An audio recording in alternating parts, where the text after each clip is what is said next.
Good afternoon, everyone. If I can call this meeting to order, please. Good afternoon, and welcome to this meeting of the Budget and Finance Committee for Monday, November 3rd, 2014. I'm Paul Krikorian, Chair of the Committee, and I'm joined by my colleagues, Council Members Mike Bonin and Bob Blumenfield. We're ready to begin today's agenda. Anybody who would like to provide public comment, please fill out one of these cards that are available in the back of the room and bring it forward. You can speak either about any item on our agenda or any item within the jurisdiction of this committee. We'll be taking general public comment at the conclusion of the meeting today.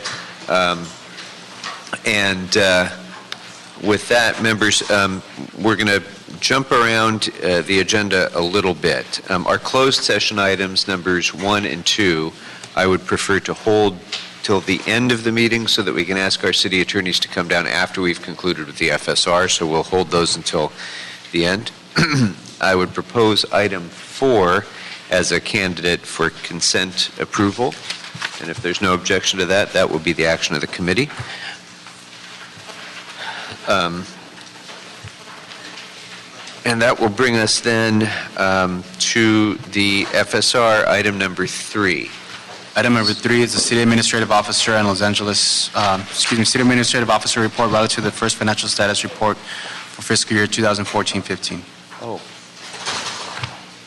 sorry. Before you begin, I was looking at the wrong number on here. Actually, members, we can take item 5 on consent as well, if there's no objection to that. I thought I had cards. I don't. So if there's no objection to that, item 5 will be deemed approved on consent as well. All right.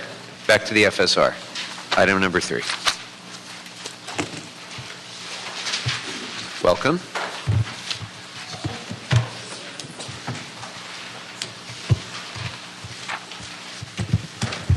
And what we're going to do on this, members, as has been our tradition in the past, we'll hear from the CAO's office, and then what I'd like to do is ask members to indicate which departments you would like to have stay to respond to specific questions.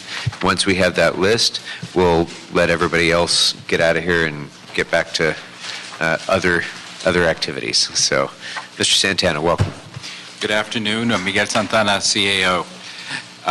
One of the things that we get recognized for from the bond rating agencies is the fact that we submit to the council on almost a quarterly basis opportunities to look at how revenues are moving forward as well as expenditures, and we do that in the context of the FSR. So this is the first FSR we're presenting in the fiscal year, and we're hoping to do a second one before the calendar year is up. And what we try to provide is a snapshot of how expenditures are coming along against revenues. And if there are any issues that we feel are worth noting, then we acknowledge them in the FSRs to continue keeping you informed, so that you're not surprised when the budget comes out of anything that's noteworthy.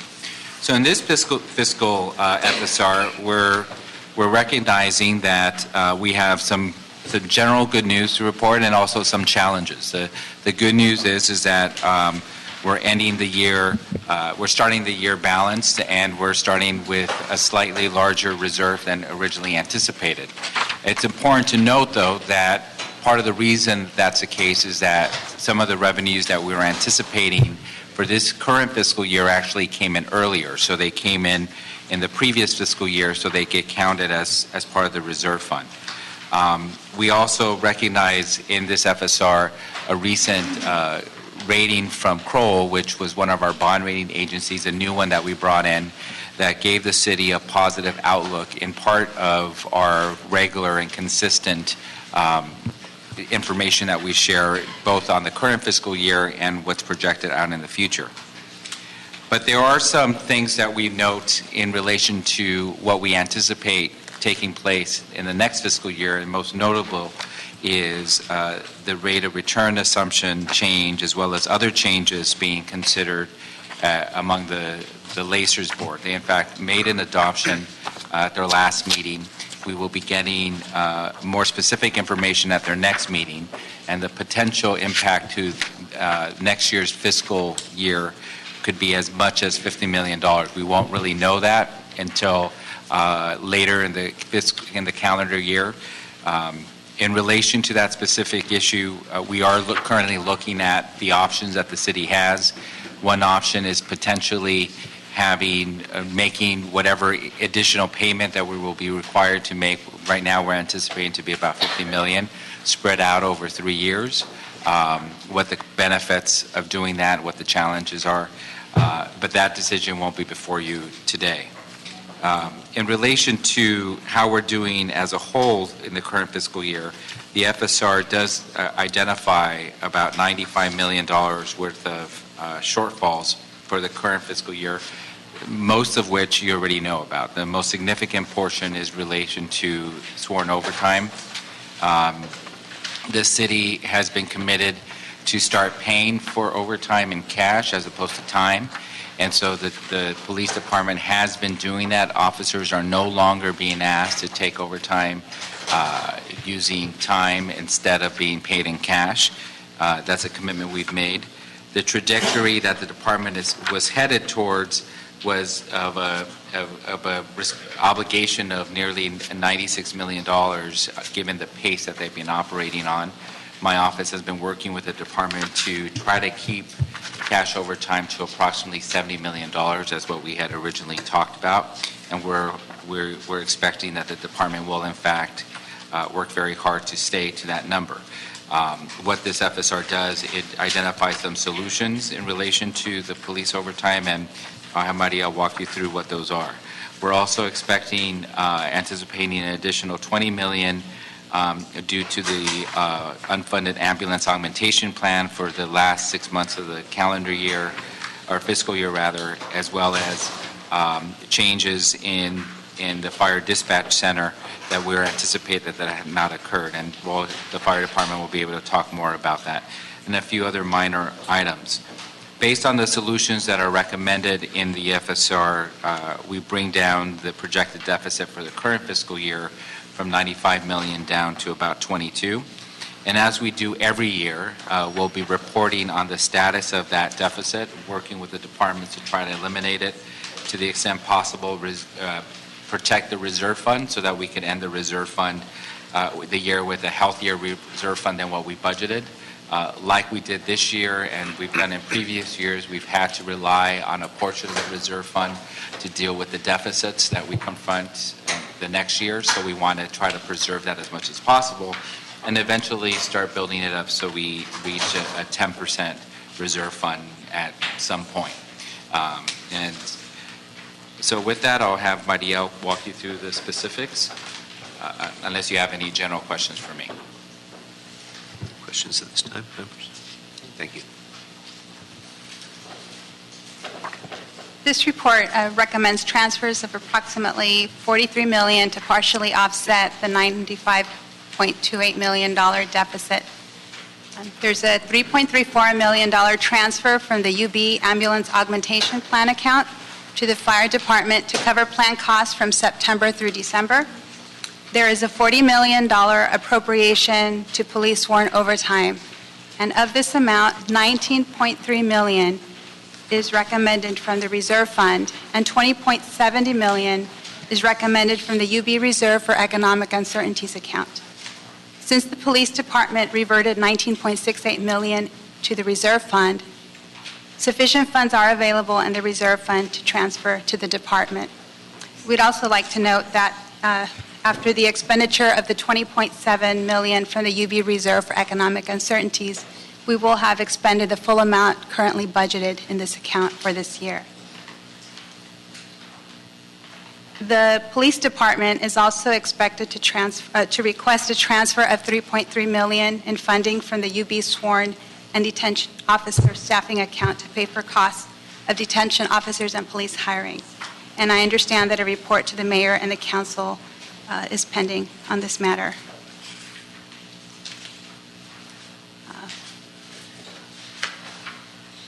Regarding other transactions that are recommended is a reauthorization of approximately $66 million in MICLA. And these items were approved as part of the adopted budget, but per policy require reapproval. Just a couple highlights on the prior year revenue. The 2013-14 general fund receipts definitely performed better than planned, ending the year $86.7 million above the adopted budget or $66 million above the revised budget. And of this amount, $54 million was deposited into the reserve fund. Much of this surplus was attributed to the continuing improvement in the housing market, with the documentary transfer tax contributing approximately $31.4 million. Part of this surplus is also due to the early receipt of some property tax revenue, which had been budgeted for the current fiscal year. For 2014-15 projected revenue, to date, our revenue through September is $16.8 million below planned receipts. However, it is still early in the fiscal year to make any major assumptions about the current year revenue. Early receipts of secured property tax at the end of 13-14 is certainly translating into a $28.7 million shortfall in the current fiscal year. However, it is expected that secured property tax revenue from the next tax period beginning in December will offset the shortfall. Our financial status report also highlights the projected four-year budget outlook. We note that for 2015-16, we are projecting a deficit of $165.1 million. And this is based on the assumptions from the adopted budget. This does not yet reflect the major changes that we will be experiencing on the pension front or any challenges that we're currently undergoing for the pension reforms. So, for example, the City Employee Relations Board has challenged the validity of the new civilian pension Tier 2. The four-year outlook assumes that Tier 2 is in place. But should Tier 2 be overturned, this would increase future pension costs for the city.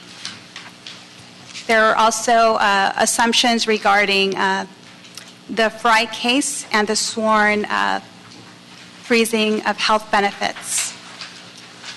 As you know, the city has frozen health benefits for sworn employees who elected not to contribute to these benefits. However, a recent action taken by the board has reinstituted or has the freeze that was in place is no longer in place. So that the city is in the process of also challenging that case. So there are certainly unknowns on the four-year outlook. Another major assumption in the four-year outlook was that civilian employees would contribute 10% towards the cost of the city-sponsored health plan by January 2015 on an ongoing basis. However, as you know, open enrollment has finished, and that did not occur. So there are certainly some significant challenges that will impact the four-year outlook and will cause further strain on the city's structural deficit. Other items of interest in this report are transfers from the UB Great Streets Initiative. There's a recommendation to transfer $388,000 at the request of the mayor's office. There is also a recommendation regarding the public safety technology team. There's a recommended transfer of approximately $454,000. We would also like to introduce a few amendments to this FSR based on issues that came to our attention after the release of the report. And these amendments have been provided to your clerk and I believe to your respective offices. We are recommending additional transfers from the reserve fund, one of them involving the Olympic North Hotel project. It's a transfer of $2.74 million from the reserve fund. And this is based on prior council action. The council previously approved a subvention agreement related to the Courtyard by Marriott and Residence Inn Hotel project. Consistent with this agreement, the transfer of $2.74 million must be made at this time. There's also a request to reimburse the General City Purposes Fund for studies related to the hotel living wage proposal. A transfer of $60,000 is recommended from the reserve fund to the General City Purposes District 10 Community Services account. And at the request of the Controller's Office, we are also recommending amendments to Attachment 8, and these are technical corrections that must be made. We're available to answer any questions you may have. Okay, thank you. Questions for the CAO? Mr. Blumenfield. A couple questions. Can you help quantify some of the issues that you mentioned, the pension tier 2 increase, how much that might cost us over the 4-year? You mentioned there was a couple of things, the unfrozen health benefits, the civilian 10%, and the pension tier 2. And I wanted to get a sense of scale of best case, worst case, what we're talking about for those 3 items, if that's available. So I'll start with that. So Tier 2 is currently, as you know, the ERB board took action, and in their action asked that the council rescind Tier 2. The city has proceeded in the process of appealing that directive, and that process will take months, if not years, to resolve. During that time, the city continues to hire. So everyone that has been hired as of July 1st of the last year and today is being hired under Tier 2. And the objective of the new pension tier was to address the long-term economic well-being of the city's pension system.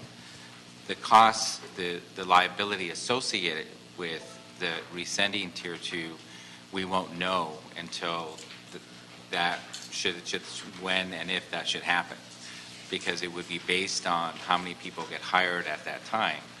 And then we would also have to adopt a new actuarial assumption, an actuarial study, to look at what our pension system looks like without a Tier 2.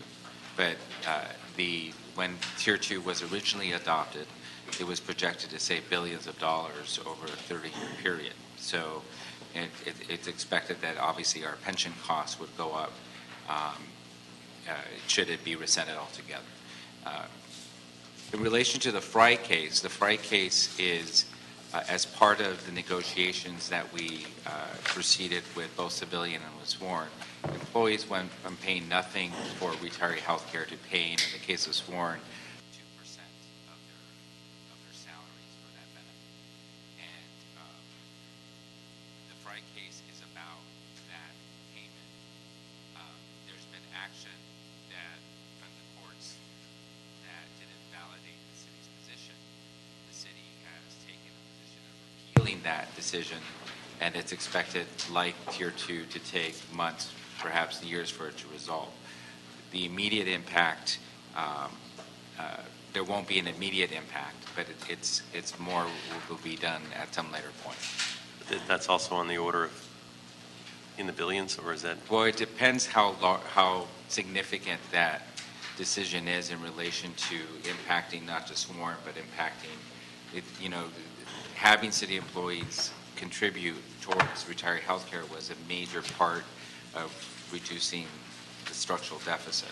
And so should the whole concept be thrown out, then the city would certainly be in a very difficult position, because it brings to question one of the major pillars of our financial footing. And keep in mind, this was done in partnership with labor, both on the sworn and the civilian side. And in this case, we share the same sort of objectives of keeping it. But again, just in order of magnitude over time, billions of dollars. Yes. In both of those items, and probably all 3 of those items. Right. I mean, in terms of, and similar to on the pension, the 50 million lacers you said could be spread out over 3 years. How come that is that 50 million? Help me understand what that represents. Is that what time horizon does that represent? Because I would think it would be an ongoing cost over time. So what the pension systems do is every few years they do an experience study, and they look at a number of assumptions that are the foundation of what their projected costs are. And I get one of the assumptions is the assumed rate of return. The other is the length at which people are expected to live. There are a number, they look at issues pertaining to inflation and healthcare and a variety of things. And they ignore the 20-year history for the last 50 or It 70 has- years that they has do. always had the 3.7. But particularly about the 50 million, just to Right. try to understand what, So the rate of return assumption was one factor out of several factors that they looked at based on the advice of an independent actuary. And keep in mind that LACERS, the sworn pension system, as well as DWP, have all undergone the same process. At the last meeting, they voted to accept the change in assumptions, including the rate of return of this assumption, which we anticipate sort of back of the envelope, an impact of about 50 million. We won't know, and that would be an immediate potential impact of 50 million next fiscal year, okay? and 50 million every year thereafter? Yeah, so that becomes a new base. Right. And so what, we don't know the exact number. They refine that, and that we should know on the civilian side, probably sometime in early December, on the sworn side around Thanksgiving. And so based on that, we'll have a more specific number in terms of what it means for next year. Now, one of the options that was discussed publicly was, how should the city address that hit? And the simplest way of looking at it is deciding to buy something on credit or deciding to buy it with cash. So if there's going to be a potential $50 million hit, then the most fiscally prudent way of managing that is just paying it all immediately in the first fiscal year. One of the options that the board is currently considering is to allow us 3 years to pay it off. The catch with that is that we're having to pay an interest rate, if you will, of 7.5%. So that's. Are we also paying 3 years worth of 50, we're paying $150 million off and not 50 million? No, they spread it out over that. So it grows every year. Or the interest on it grows, but in the second year, we still have, unless we do something structurally to come up with that 50 million, we cut spending by 50 million, we have a revenue source for 50 million. If we just take it out of one-time funds, then even if we spread that 50 million over 3 years, why aren't we getting another hit of 50 million in No, the second year? it's not a one-time hit. You're absolutely correct. It's an ongoing hit. So we would basically, it's unlike buying your car, right, where you're done with that. We would have to basically build up to 50 million. That becomes a new base. But the assumption is that we would be paying a 7.5% interest rate on that. So over a 15-year period, we're paying an additional $20 million if we go with all 3 years and beyond. So it's more, if the city is in the position to pay it off all at once, it saves in the long term about $20 million. Now, given, as Maria indicated, we're facing deficits in the future, we want to keep our options open because we may need to, in fact, spread it out over 3 years. So one of the conversations we've had with the pension system is go ahead and give us the flexibility of 3 years, but in the context of each budget, the council and the mayor may choose to pay it faster. So it's akin to paying off your credit card faster, not just doing the minimum payment. And so the long-term impact gets reduced, but it does mean that we have to find the additional revenue in the short term. So our goal right now is to provide the city as much flexibility to be able to manage that impact in a responsible way, but also in the context of everything else during the budget process. But the impact, the 50 million is actually over 15 years. Forgetting the interest rate is still going to be a lot more than 50 million. That's right. So at some point, I'd like to get a better handle on how much that would actually be. I mean, I guess I get it if we were to come up with the structural change right away, it would be 50 million. But if we don't, then we would spread it out. I think they would give us a schedule. That's exactly what we've asked them to provide us. In early December, we'll have more detail on that, exactly what that schedule will look like, and then what the additional amount we would be paying beyond the $50 million by spreading it out over 2 years or 3 years. So this is preliminary information based on what we know now. We'll have more specifics once they complete their work and provide us more detail in December. Another overview question, and I'll turn it back to my colleagues. The CRA money, I know we got in terms of the ongoing, after the dissolution of CRAs, we get a certain amount, and we got a certain amount we think is from last year that is part of this year. How much of that are we expecting this year, and are we counting that as one-time funds, or are we putting that, is that now structural, part of our property tax? Melissa answered that. That might give us some. Melissa Krantz, Office of the CAO. So we do get what was former CRA money coming in as tax increment money that is tracked separately from property tax money. We do have it in the budget. It's included on the attachments of your FSR. We had reported that there was concern that the first payment that we receive in January would be a little bit lower, but from our recent discussion with the former CRA agency, we believe the subsequent payment in June will be higher.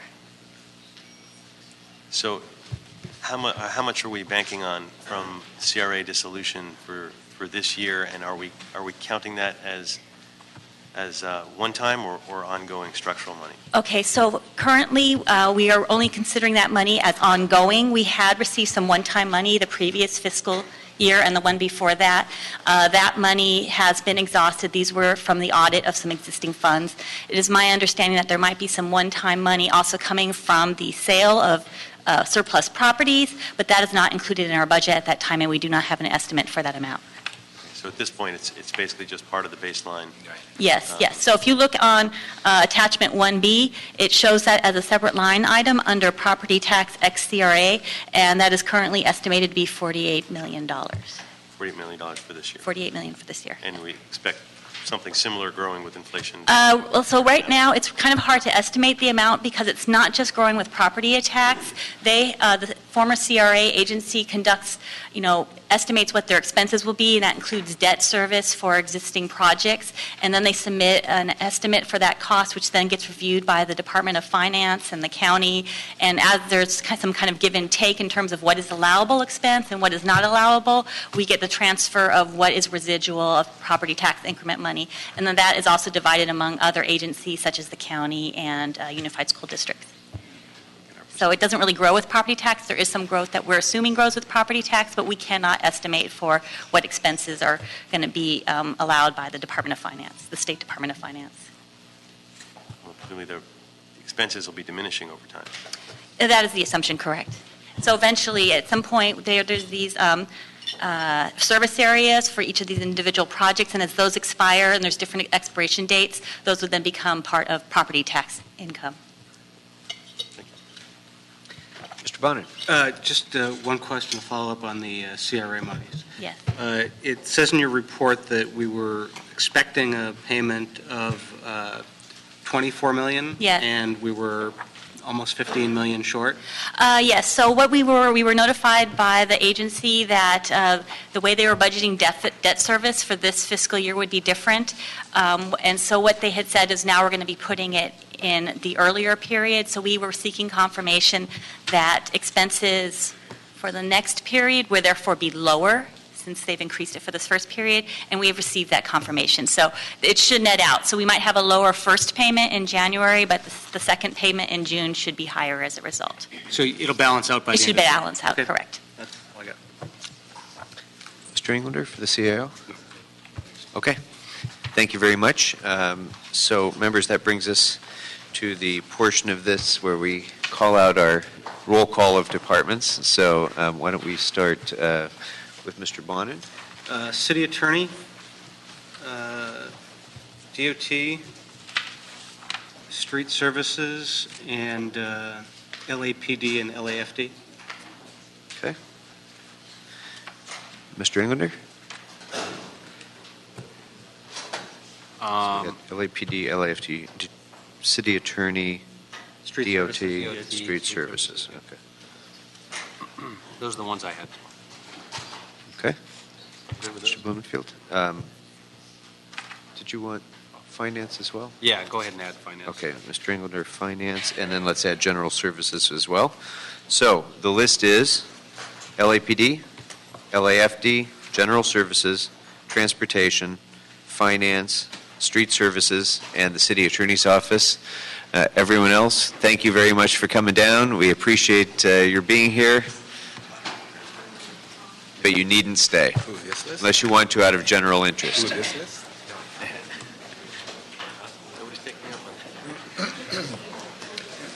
And members, actually, while we're clearing chairs in the room, I also just wanted to let all of you and the staff members who are here to talk about it know that item 7 we are going to hold in committee for 1 week. We'll continue it for hearing at the next meeting. So item 7 will be continued for 1 week.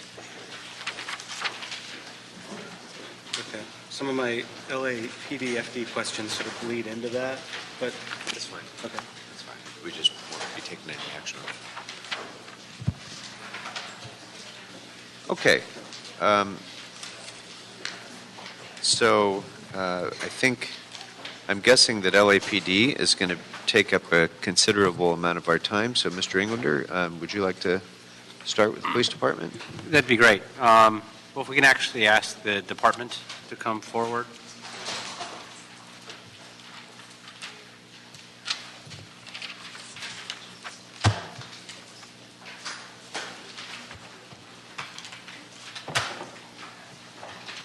Good afternoon. Good afternoon. Hello. Sandy Jo MacArthur, Los Angeles Police Department, Assistant Chief. And Laura Luna's with me also from our physical operations. Great. Thank you. Let's go with the smaller ones first, and then we'll build ourselves up. First and foremost, let me thank you for being so accessible, not just obviously a committee, but around the clock. And it's refreshing to work with all of you, and I really appreciate Our job. all the input. So Thank you, though. thank you for that. Yeah, but you do it well. There's a difference. And so with that, there's a significant difference. And you do it very well. I appreciate it. On the reappropriation of the $67,000 for the grant funding forensic DNA backlog and the reduction, will any of that go towards, and this is going towards the renovation of some of the SID lab equipment? Will that help at all with the fingerprint backlog as well? Go ahead. I'm not sure. I would have to get back to you on that. Okay, if you Okay. could, that would be great. On some of the MICLA financing of the new vehicles, we have 111, well, there's 273 non-patrol vehicles, essentially. Are these replacements, new vehicles, or both? Replacements. All replacements? Only replacement. No new vehicles at all? No. Correct. All end of life, beyond? Yes. Okay. I know you did provide the information with the spreadsheet showing exactly the acquisitions, and so we've gotten that detail. Just Yeah. didn't show if it were, Yeah. in fact, they were all replacement vehicles, so the other ones would be salvaged. I'm going to Or get sold. back to you on that because my memory that there may have been one vehicle that was a new vehicle, but I'll get back to you on what that was. Can you let me know? Yeah, but of all the Okay. MICLA vehicles, I believe they're all replacement though. I remember many years ago, that was one of the answers, and not from you guys, actually, and I wasn't on the council then, but I remember years ago, one of the departments came and said, actually, of the 180 or so vehicles, only one is new, and it turned out that one was like $1 million vehicle for some. No, I Oh, really? Okay. I think it's a No, it's not the forklift case. or something. Yeah. Well, if you can get back to me on that, Okay. that'd be great. And she may be right, it might be a forklift for SID. Yeah. Further. Okay. So, thank you. Yeah. Excellent, no problem. On the digital in-car video, just wanted to find out how close we are with this next phase for Phase 3 of reaching our goal. And is it, in fact, our goal to have every single black and white or most of every black and white for in-car video? What is the ultimate goal, and how far along are we now on this? We're still working right now with our second phase in Central Bureau. Central Bureau will be up and running, we believe, all of Central Bureau by January. Our original goal was to be up and running by December. We've had some bugs that have popped up, so it slowed us down a little bit. We will have a few of the divisions up and running before December's close, and by the end of January, our anticipated all of Central Bureau will be up and running. And yes, in operations, the goal is to have all black and whites outfitted by the time we finish all the in-car video, digital in-car video. Terrific. Excellent. Thank you.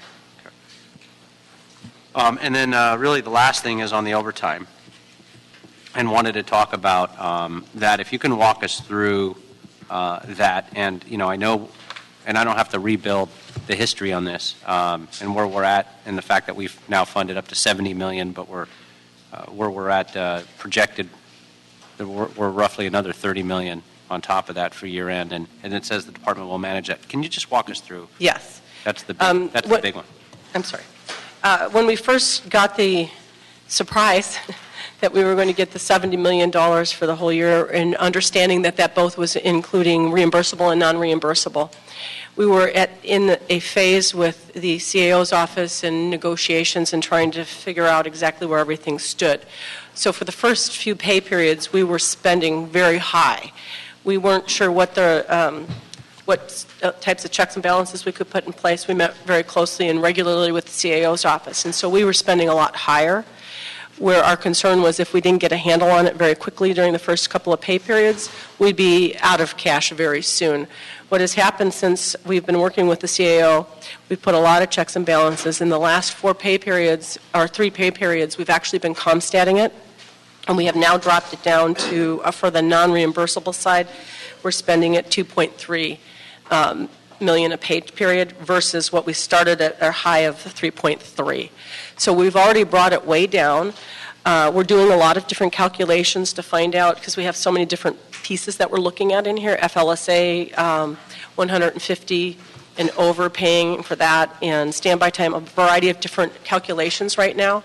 But where we thought we were concerned we might be out of, I think all of you were concerned we'd be out of cash by January. We now know we're going to be well into late spring, but we just started putting those checks and balances in with ComStat. So our goal is to get through the entire year with the amount of money that you've given us. Okay. And let's talk about the public safety, either impacts or ramifications from that. Is the department's then position that we'll be able to maintain at a minimum, if not, I'll keep it at that, maintain where we're at in terms of under a management structure of overtime, ensuring that the public is safe, that we can have enough officers out on the street. I understand there's a huge volume of overtime that we just can't control with courts, court overtime, and all the other issues that we've got to deal with. But in terms of end-of-watch times and ensuring that while we're managing on one hand, we want to provide public safety on the other, and that's not compromised. Yes, and that is exactly where we believe we've had the most success right now, is managing our end-of-watch overtime without compromising. We're not sending people home midstream, mid-investigation, things like that, that we've worked very closely with the union to make sure we're not, if there's complaints, they're bringing them to us so we can investigate those complaints and make sure that that is not happening.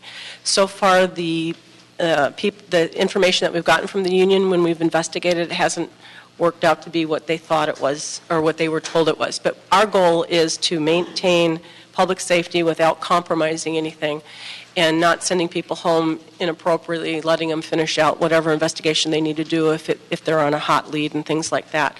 We believe we're going to be able to manage our overtime through the end of the year successfully without compromising any safety.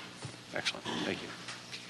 Just before I go to my colleagues, to follow on that one thread on court overtime in particular. Yes. We've talked about this many, many times over the years. Has there been any real progress made, or do you anticipate any progress being made in getting more cooperation from the court system in scheduling testimony so that we don't run into that problem of a full day of overtime for an officer who's off on that day? You know, we are very optimistic We're working with the district attorney in particular, who is very concerned about these types of things. And of course, our city attorney has been a partner with us on this for a long time.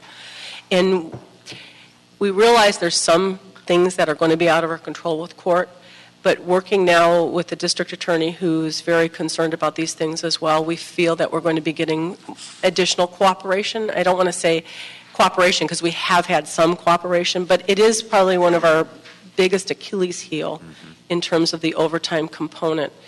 So we are always open to ideas, but more importantly, we have an open dialogue going with both the city attorney and the district attorney on these types of issues. And hopefully, I think we've seen some progress in the last year and a half, and I hope that continues. We're hoping and very optimistic that it will continue.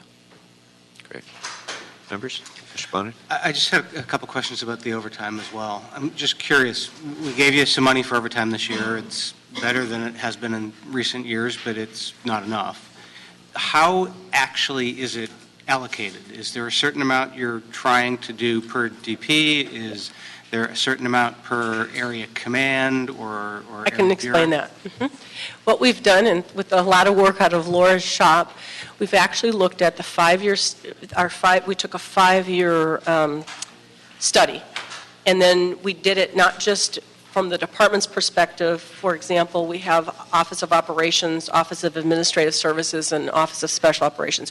We actually went down into the granular level of each division in the department. So that allowed us to see what divisions trended with. We also took into consideration when we made movements and put more people into operations. So through quite a bit of hard work, we were able to get the percentages that were spent annually all the way down to the division level. And in some divisions, we've actually worked with them on watch levels. So each division knows percentage-wise what their average 5-year spend has been each pay period. So we've taken it out of the monthly. We were starting looking at it monthly, and then Laura said we really should look at it pay period-wise because there's things we have to take into consideration. Certain pay periods, we're going to have holiday pay. So we've analyzed it all the way down to that level. And so that's the only way we can hold our captains accountable versus just saying, oh, watch overtime. So they know what percentage-wise they've spent. And so then what we did was we took the amount of cash overtime we've been given and broke that out percentage-wise after taking out the reimbursable, or non-reimbursable, after we took out the reimbursable. And so we've really given them tools to know how they've spent historically in the last 5 years, which we think is probably more in line versus if you go back 10 years. Just there's so many different dynamics last century. How scary is that? But that's how we've done it. And so then by doing that, we ask them to manage to the percentage, and we tell them how many hours that would equate to. And then that's how we hold them accountable in ComStat. So I don't know if that gives you the detail that you're asking for. That's sort of what I was looking for. Yeah, and it really allows each manager, because our managers really want to be able to manage overtime appropriately, understanding there's going to be some things that are just going to happen. But we've never really done it that way as an organization, and they were asking for it, which was good, because that meant they knew they needed to know much more detail than they've ever had to know in the last 5 years. So you mentioned that you've looked at and investigated issues around overtime that the union has raised, and you found them not to have merit. What kind of issues were those? Well, they would say we're sending people home in the middle of an investigation. And when they bring it to us, they say, we haven't looked into this, but this is what we've heard. Mm-hmm. And they know it's anecdotal. So we'll look into it to see what did that really mean, what happened with it. And then we go back and we'll report back to them. So they've been actually our partners in looking into this type of thing because our goal is to manage things but not compromise investigations. The anecdote I hear, not just from the area commands in my district, but from officers elsewhere, is that they'll pull someone in from the field a couple hours before the end of their shift to start doing paperwork then, so there's not a chance of doing something at your 8th hour or your 10th hour and then getting overtime afterwards. Well, if they have paperwork to do, they are supposed to be coming in and trying to do it before their end of watch. But that also allows them to be available for emergency calls if they come about. But if you want to talk offline, you can tell me some of a little more specific details, because if there's something that people are doing that they're trying to do the right thing, but it's not really the right thing, we're not being punitive. If we find anything out, we just remind people of the rules, and also to make sure that they're not compromising. So we can talk offline, or I can meet with one of your. And have you gotten any feedback, going back to sort of my original question about how it's allocated, from the captains about how difficult it is to sort of meet these goals? Is the demand so great for both the reimbursable and the need so great for the cash overtime that it's a real struggle to get these numbers? So right now, and this is sort of the dynamic of the ebb and flow of the busyness of the city. When this hit and we got the cash, it hit in the most difficult time of the year, which is summer, July, August, September. We really started to focus on all of this after school started. So we didn't have the concerns as much. I think there was a relief from their perspective, because in general, policing becomes a little less crazy and hectic.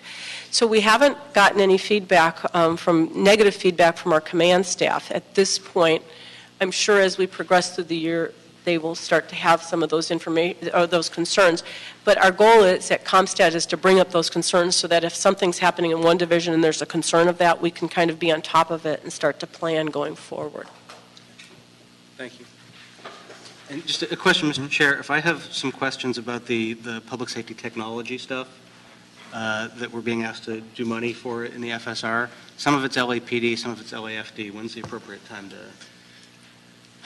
to... Well, if you want them both up at the same time, we can do that. Okay. Do you want me to do it now, or? No, it'd be better if we finish Yeah. with this first, and then we'll bring up LAFD to join them. So, okay. Mr. Blumenfield. Yeah. Continuing on the overtime issue, just is there? It seems like the way you're describing, you manage to the cash that you have, and you say this is the amount that we have, and we're gonna manage ourselves to that, which makes sense. Has there been quantitative analysis in terms of what would be the sweet spot financially in terms of overtime? Because part of it is going to be, it's about crime and it's about things that we can't control. But I would imagine that there is a financial sweet spot in terms of, well, you hire more employees, you get less overtime, you hire less employees, et cetera, where it would be the ideal amount of overtime from a financial management perspective. Is there a number or percentage like that? Well, There's two different things yeah, that were asked. the one thing about more officers, less overtime, it's counterintuitive. More officers equate to more overtime because they're out there they're out there working, they're making arrests, they're going to court. So all of those things potentially can increase overtime. So, and since we don't backfill on overtime, we don't have that kind of equation that you're thinking of, where we have more officers. It's going to actually reduce the amount of overtime that we're going to be expending. Because we don't do a constant staffing overtime. Right, yeah. So our overtime is a little more dynamic than the fire departments. And that's only the reason why, because we've looked at historically, if we hire more people, does overtime go down? And it traditionally will go up. Yeah. And a lot of it has to do with the court component of it, because more people are involved in arrests and things like that. But the second component about the sweet spot, I just don't know if I understand the question. So, well, I mean, it doesn't apply so much if that's the case in terms of the more or less. I mean, in a traditional environment where your overtime is a function of how many people you have, and if you increase the number of people, you're paying pensions, you're paying all sorts of expenses on them. There is a point where it makes sense to have a certain amount of overtime from a management perspective. Right. And so I was trying to understand it, because we're backing out in terms of we're picking a number and then we're managing to that number. Exactly. And trying to get a better sense of how we go about getting that ideal number that we manage to, and if there's a way to, find figure that out. statistical sweet spot. And it's obviously it's much more complicated when it comes to policing, because a lot of the factors are, either inversely proportional the way you think they would be, or they're have to do with courts and things out of our control. Right. And sometimes they have to do with events out of our control. So there's so many different dynamics. What we find to be the best for us for managing is to look at the historical perspective. Although that does mean that in the year 2000, we may not have had 10,000 police officers, and we only have had 9,900 or something like that. But usually, looking at it from a historical perspective helps us understand how many hours of overtime a year we're going to spend, regardless of if it's cash or time. Because there's the issue of when you have cash, then the concern is, are people going to work more overtime because cash is available? And those are dynamics that we try to put into the equation, as you say, so we look at how we spent before when we had cash, then we looked at how we spent when we had no cash, and to find that sweet spot, to try to... Somewhere in between. Yes, someplace in between there. But we are constantly looking at these types of calculations, and also we're very open to people who may have some ideas. We've looked at how the fire department does it, but they have a constant staffing dynamic that we do not have. If we have to send somebody home, we don't replace them with overtime. So there's just some different dynamics that come into play. So history has helped us do the best in terms of trying to locate that sweet spot. And so then we calculate it the best way I can explain when we look historically on number of hours worked, and then that will change depending on what type of hourly rate we're looking at, based on if there's any negotiated deals with the union, with their MOUs and things like that. So we've looked historically, not so much on the cost, but historically on the number of hours used. But I guess in an ideal world, if you could predict crime and predict court overtime and all that stuff, you could manage to a zero overtime. But that would be the goal, is to try to ratchet it down to as low as you can get it. Yeah. There's no reason to aim for anything less than that, but obviously you never get to that Yeah. space. And the other dynamic that a lot of times, and I know you all, I'm speaking to the choir, you all know this, but when you're dealing with a 24-hour dynamic, I can't assign somebody who normally works midnight to 8 home, or to day watch, to go to court. So we have some of those dynamics that come into play, and there's been individuals who've asked us that before, can we do that? Well, it's very difficult, because then no one would be working at the most difficult time of the night if we had everybody who's making arrests assigned to day watch. And then we also have days off, and we work 7 days a week. So there are a variety of different things that come into play as we try to find that sweet spot. Okay. And one other question, different topic though. The FAA seems to believe that the airport's not properly using the revenue to pay LAPD. Something about that on page 43, and trying to think, what is the remedy Yeah. for this, and does LAPD need to return funds to LAX, or what's going on there? The way that's working, we're working very closely with airport management to resolve a lot of these issues. And ultimately, the CAO will reconcile, once we identify if there's underpayments or overpayments, they do an annual bill to the airport. And so the dollar amount, if it turns out that we've been overbilling, then they will reduce the amount that they reimburse the city as part of that annual bill.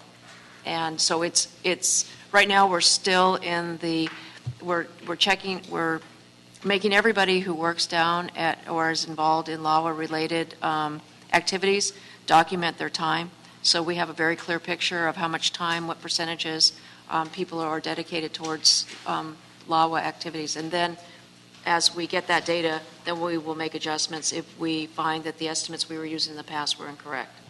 Is this expected to have an impact on the deficit in terms of the amount that we're owing? Is this a substantial number? I don't think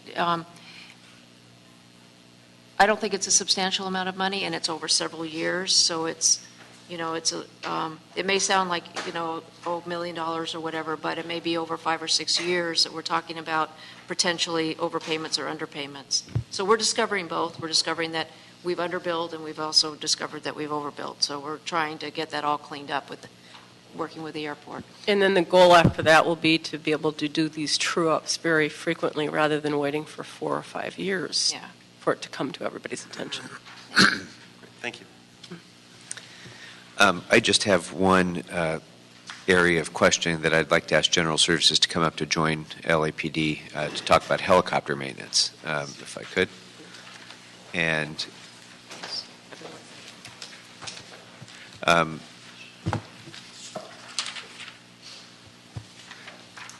so one of the larger chunks of General Services shortfall is about $750,000 that was not budgeted for helicopter maintenance expenses for the 17 helicopters. I'm just wondering, first of all, has there been a change in the size of the fleet, of the helicopter fleet? Okay, so maybe you can give an overview of why it is then that we're having this increased maintenance cost that wasn't anticipated in the budget? My name is Richard Colson. I'm the Director of Fleet Services. For LAPD, they typically have 17 aircraft. Of those 17, 12 of them are A-Stars, which are patrol ships. Of those, of the aircraft, 7 of them have gone over the useful life. And that's, which is 7 total, and that's just the increased maintenance cost is associated with them, again, going over the useful life. Okay, but I guess I would imagine, as a layperson, that there's a standard maintenance schedule that you can, that when you project ahead, when you project your budget a year in advance, you know what the 17 aircraft are, Correct. what maintenance they're going to need. Was there something extraordinary that happened that wasn't anticipated to be budgeted, or? Well, no, typically the life cycle is 10 years or 15,000 flight hours is what we've established over the years for a life cycle for that particular type of aircraft. And 7 of those aircraft, again, have gone over the 10-year life cycle. No, I understand that, but we knew that a year ago. We knew that 2 years ago, that, what their age would be and how many hours, flight hours they would have. So what changed, I guess, or was it just that you weren't adequately budgeted in the first instance? And that's exactly it. Just for the routine maintenance based on the 10-year life cycle, since I've gone over, there's been other components, calendar items, the fact that it's flown over a certain amount of flight hours, other components have come up for replacement, overhaul, what have you, that's increased the maintenance cost. Okay.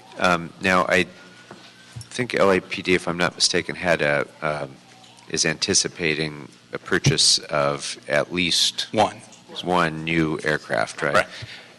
Have you determined to your satisfaction that 17 is the right number? Is this a fleet that if we had more new aircraft, we could reduce the size of the fleet so that you wouldn't need as much redundancy because you have greater reliability, for example? Have we worked that through?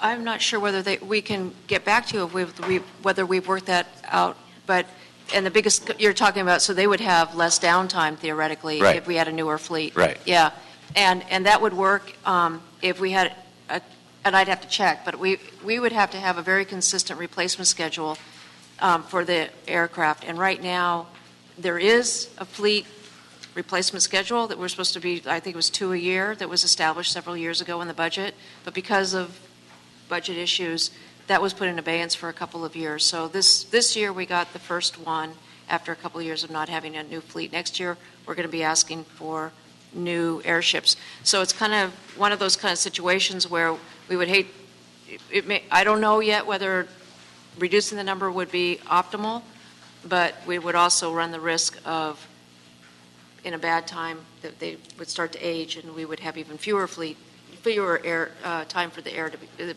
airships to be flying.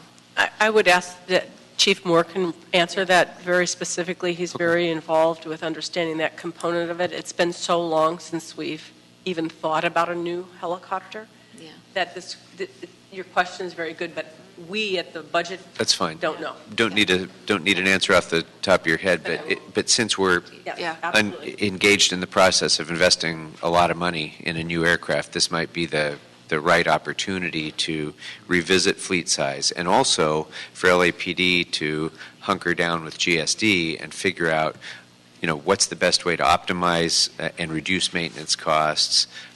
Is it appropriate, for example, for some of these maintenance costs or all of the maintenance costs to be reimbursed?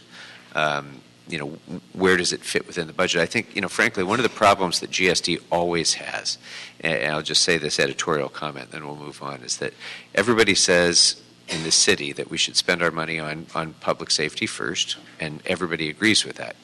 GSD is a public safety department as well, because without GSD, those helicopters don't fly. Without GSD, we don't have fire trucks on the street.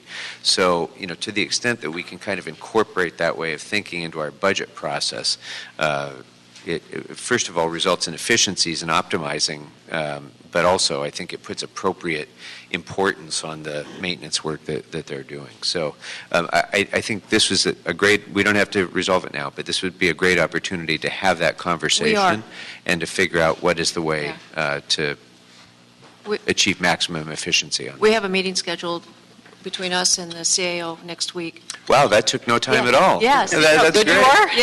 Yeah, we just took care of it. Great.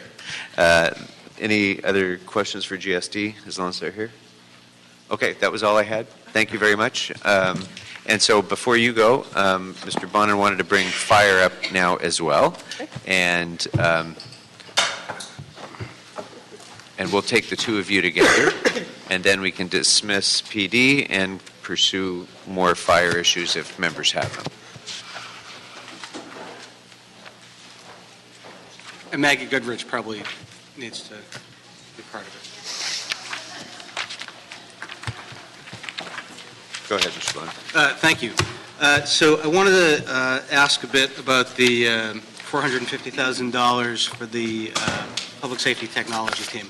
I am very supportive of the public safety technology team. I'm very supportive of doing anything we can to bring all of our departments, but particularly our public safety departments, into the modern era in terms of technology. But there's still a lot of this that needs to get fleshed out. I understand a lot will get fleshed out next week when we do Mr. Krikorian's motion. But I had some questions as we're allocating the money. A couple. So there's now going to be 3 CIOs. There'll be a LAPD, an LAFD, and a public safety CIO above that? No. There's the idea, and I can just do a conceptual idea because it has come from the mayor's office, but the conceptual idea that was brought to the police department and to the fire by the mayor's office was to have, we felt there was a lot of joint technology projects that needed to be done jointly for public safety. So the question was, should there be a CIO, like you said, the 3 CIOs? And the answer, after a lot of debate, was most likely not, because Maggie would have to be overseeing the technology for both fire and PD, but Maggie would still be the PD CIO. And then fire, to do their daily, all their daily stuff that goes on within the fire that's technology-driven, they would have their own CIO for that, and I can have. And June, you can correct me if I'm wrong, or Maggie on that. That's kind of the big, larger conception. And essentially, when I was asked if I could do both, my answer was no, because I think the fire department needs the attention to technology and deserves to have its own CIO. And so my thought was that in the interim, and while they're hiring a CIO and bringing someone up to speed, that I could at least leverage the experience I've had at LAPD to assist the fire department with key projects that the fire chief in particular, and really both chiefs, agree should be a priority. So I will focus my attention on very specific high-priority initiatives for the chiefs, but I cannot be responsible for day-to-day technology also at the fire department on top of the police department. And so I've asked that the fire department be allowed to go ahead and fill their CIO position that was authorized in this fiscal year's budget, so that they have somebody who can begin to bring the fire department's technology up to where it should be. So LAFD will eventually have their own CIO, and then you will be the LAPD CIO, but you will also be the sort of public safety CIO? Essentially, yes. It's almost like she would be managing the joint efforts that have to be joint, like for CAD. Right. Looking at those types of things, rather than just, and that was really the decision after a lot of evaluation in terms of, looking at cost savings for the city. There's so many things that we will ultimately be able to do together. However, there will always be a need for separation. Well, not always, I shouldn't say that, but for the next foreseeable future, there's still going to be the need for separation because we have both distinctive different technology needs. Digital in-car video, for example, as just one example that the fire department would have a need for, at least not now. So we felt that there always would need to be that separation, but it's best to have a manager of any of our joint projects. See, this is why I'm so confused about this, is I'm looking at the letter that LAFD sent on Friday, and it says the CIO for public safety will not replace the responsibilities of the existing LAPD CIO or the LAFD CIO position funded beginning January 2015, as they will continue to be necessary to manage all of the technology efforts within each department. That sounds to me like there's going to be an overall CIO. That's how this reads. I think what that means is that the position authority at LAPD just won't go away because the new CIO for public safety position is being created. Well, this is misleading or inaccurate then, because that Maybe says something different. That needs to be clarified. Part of the reason I'm asking is, and I communicated this to Maggie and Chief Terrasas the other day, is I have a concern about the CAD merger, but that'll be worked out in the policy committee and stuff as we go along, particularly what happened in New York and in Boston and stuff. But I'm concerned about how we evaluate that through the positions that we're outlining here, because my concern is that it seems that it's weighted towards an LAPD perspective, and that the LAFD perspective is shortchanged. And I'm really concerned about that. The two CAD systems are extremely different. In some ways it's like taking my iPad or iPhone to Europe and not being able to plug it in because the system is different. And I note, for instance, that as part of the public safety technology team, there will be on the team, LAPD dispatchers, correct? There is a public service representative who supports LAPD's CAD today who will be a part of that team to do the analysis, yes. But it is in no way meant to be sort of a one-size-fits-all, shoehorn the fire department into LAPD technology. I mean, that's certainly not my intent. My intent is to take existing LAPD resources who have significant experience in implementing large-scale IT systems for a public safety agency and assist the fire department in doing the same, basically, but to really build up a technology team for the fire department so that they can move forward on their own eventually. I get that that's not the intent, but it could be the result, and that's what concerns me, is because there's not the equivalent LAFD position on the technology team. There's nobody who works the LAFD dispatch center who's on the team. They will be spoken to and I think interfaced is the term, but not on the team. There will be dispatchers on the team, as well as two captains from dispatch have been identified as being a part of the team. What's before you is funding for new positions only. My understanding from the fire department is that those positions from dispatch will be existing, and therefore that's why they haven't been identified here, because additional funding for their salaries is not required, and this is strictly for any additional funding for salary that's required. But certainly, I can't do this analysis on whether or not it's even feasible for the fire department to come on to the police department's CAD without the subject matter experts from the fire department. They, in the end, have to tell me if this is going to work. They have to participate in that analysis and that feasibility study with us. So the technology team will be bigger than the positions requested? Yes. Is there a breakdown somewhere of what the technology team will be? We can certainly provide that, yes. We can get it for you.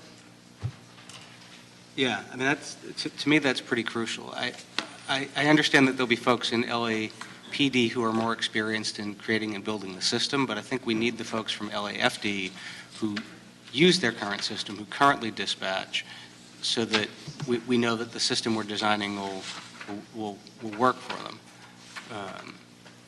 We concur with you on that. Yes. In fact, very, very early on in these discussions, which were several months ago, that was a big concern. We didn't we didn't want to even agree to undertaking something like this unless we had that support from the FD. Is there, since you don't have the makeup of the team in front of you, can you tell me, is there a captain or an MFC floor captain who is on the team? Yes, I can tell you the names that have been submitted to me so far. It's actually 2 captains that have been submitted, 2 LAFD IT personnel that directly support their CAD today, and then 2 dispatchers. Those are the names that have been provided to me so far, positions that have been provided to me. And Chief Areta, that's your understanding as well?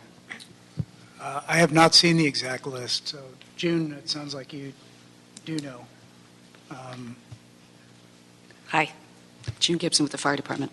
If I can clarify the sentence that you're concerned about, Councilmember, in the Chief's letter.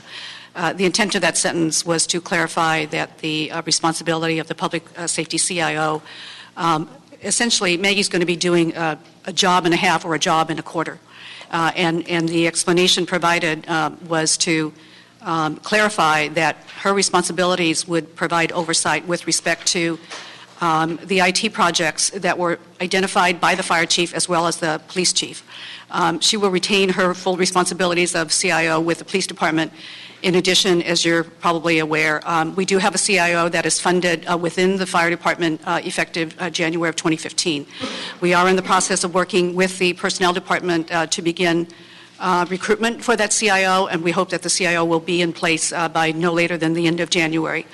The chief's intention is not for the public safety CIO to have overreaching responsibility with respect to usurping the fire chief's ultimate decision in deciding whether or not there will be a CAD merger with the police department. He is obviously very concerned about ensuring that the operational differences between the fire and the police department are going to be recognized, and he has not decided that the merger is appropriate. He is anxious to see the results of the feasibility study that the police department and fire department are working on now. With respect to the individuals that are also going to be on the technology team that are not identified in the report, Maggie is correct. The purpose of this report is to identify the additional positions above and beyond those that we currently have on staff. The positions that she has identified are those that will be working specifically with her team on the on not only the CAD feasibility but also AVL, fire station alerting, as well as CAD-related projects. One of the supporting materials here states that the LAPD PSR 3 will serve, quote, as a subject matter expert for all public safety technology projects pertaining to dispatch operations and computer-aided dispatch. That sounds to me like the LAPD is the authority over LAFD in the process as well, though. That's not the intention. What we tried to do in the report was to provide a summary of the duties and responsibilities of the new position or the upgraded position, and that's a precursor to the information that will be provided to the personnel department if it is a brand new position, or to the CAO if it is an upgrade. The intention certainly is not to have the police department have overriding consideration as to what the fire department's concerns are. The intention of that position is to ensure that the individual that the police department is going to be hiring has that level of depth and knowledge. Well, I don't know. I hear at the table different things than what's on paper, and that concerns me. Those are my questions for now. Okay, so as we discussed, item number 7 is going to be held for a week. So when this comes back on Monday, we'll have before us the full list of team members. We'll have a much better opportunity to have more of a discussion about the need for new positions. For now, since we're continuing that matter, we should also remove from the FSR the recommendations that are contained on page 56 and 57 and on attachment 9 relating to this until we can have a more complete discussion next week. So will we take that financing item up next Monday? Correct. Okay, that's Yep. fine. I just wanted to make sure we did the two of them together. Thank you. Great. But at least now we've kind of given a preview and telegraphed our pass a little bit so that you'll all be ready on Monday to be able to respond to Mr. I Bona's thought we were questions. doing the money part today, That's right. which is why It's okay. It's a good precursor Thank to what we're going to do next week. Mr. England. as long as we haven't completely taken it off the table yet for discussion, but we'll be bringing it back. I do have a couple items on this. But I'll be brief because I think a lot of the questions were asked and answered. So I'll take a different approach. And as the chair of public safety and also on the National League of Cities Public Safety Steering Committee, I'm often asked from them and my colleagues there, what is the secret with LAPD and the fact that you're so cutting edge technologically? I mean, it's always whatever happens, it first happens with LAPD. Every program in terms of public safety, not to bifurcate fire department, but just talking about the police department for a moment. Technologically, we're far advanced and whatever we do in LAPD, most others either try to emulate, replicate, or even improve on if they can.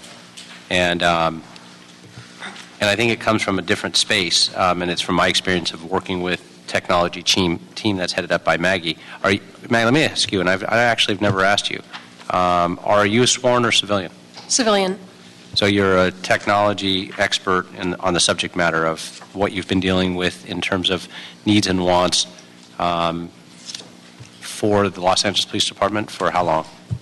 I've been CIO for almost 5 years now. Mm-hmm.